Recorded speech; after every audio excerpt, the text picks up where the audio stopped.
Hello, my name is Steve Johnson, and I'm a history teacher with a background in Bible and theology. The intent of this video is to demonstrate how we'll first engage students using different pedagogical techniques, second, address the challenges we instructors face with adult learning and higher education. Third, I would like to discuss strategies for de-escalating conflict between the instructor and the student. And then finally, I would like to consider how to effectively develop good relationship, good communication, and trust with the students that will propel them to succeed. Tom Drummond, in his article, postulates that there are different categories of strategies involved. He divides them into groups such as lecture practices, which focuses on speaking, but then group discussion practices, which has nothing to do with your lecturing, or cooperative group learning practices, and so forth. To be a lecturer that keeps students' attention, he suggests doing what's called a guided lecture, where learners listen 15 to 20 minutes of the lecture without taking notes. At the end of that time, they spend 5 minutes recording all they can recall. The next step is to let them meet in small discussion groups to reconstruct the lecture conceptually with supporting data and their own reflections, prepare their notes, and return. Drummond suggests at the end of that time giving them what he calls immediate master quiz, where the teacher gives them just a few a few questions to write down. The students quiz each other though, not the teacher. They quiz each other. And get the statistic. The statistics show, according to Drummond, that when regular immediate mastery tests is included in the last few minutes of the period, students retain almost twice as much material. Two or more effective strategies I would use would be, one, the Socratic method. Now this is where you don't talk and give them the answers, but you ask probing questions. You draw them to draw the answers out of them and foster critical thinking. Finally, I would mix it up and at times use Kagan's cooperative learning method. This is where the teacher does not lecture, but the students do what he calls group reports. This involves letting the students research the topic using the textbook and other sources, and then in each group of 4 or 5, a selected speaker will stand up and tell the teacher what they learned or collectively taught each other. Overcoming challenges in higher education. Many adult learners at community colleges may not be in the 18 to 24-year-old range. They may be 30 years old or 50 years old. They may work full-time. They may have childcare issues. So one important objective is to be assuring. Be assuring to them. Be clear in your instructions. Allow them to ask questions and let them know there is no bad question.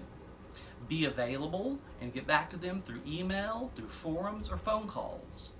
Waldeck calls this building positive relationships and says we must motivate them, make them feel good about themselves and their abilities.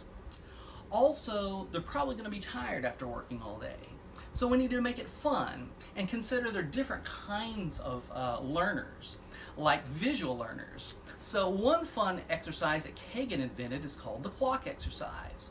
So you have them draw a clock, and then you have them meet with 3 students. You mark down their appointments times, and at 1 o'clock, let's say the student is going to meet with Mary.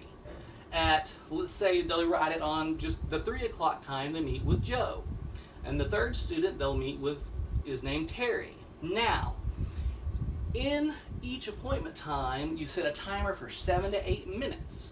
When that timer goes off, the student leaves Mary and they discuss back and forth with Joe. After that timer goes off, they meet with Terry and discuss back and forth. So this builds community, it's fun, and it puts learning on the student, which, as Knowles has written, adult learners want to be self-directed. De-escalating conflict. When a student approaches you and is upset, according to an article by G.L. Free, the first step you should take is to breathe. Let out any tension. Also, we need to be in our body language to be careful not to get too close to their space. not to point, which can be seen as aggressive. I would emphasize listening to the student's point of view, because the main thing they really want is to be validated and to be heard. That will diffuse a lot of the tension. Then I would repeat back to the student what they just said. So you're saying that you feel angry because the instructions were not clear. And then finally I would ask, am I hearing you correctly? If they say yes, then I would go to the textbook or the syllabus. I would read it aloud, have them follow along, and then I would ask them, do you understand that the instructions are telling you to do this? Depending on the student, I would possibly allow them to do a redo on the assignment. This can build trust with the student and build a good relationship that came out of a conflict. Being an effective communicator does not just mean being a good lecturer.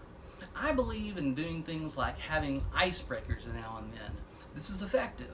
Have them go around to, say, 4 different students with a questionnaire that you give them and find out things like, what is your hobby?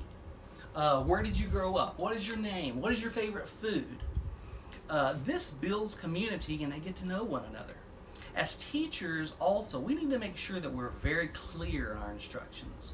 One way to ensure clarity is by allowing students to ask questions to make sure that they understood. I believe in giving lots of kudos and lots of encouragement.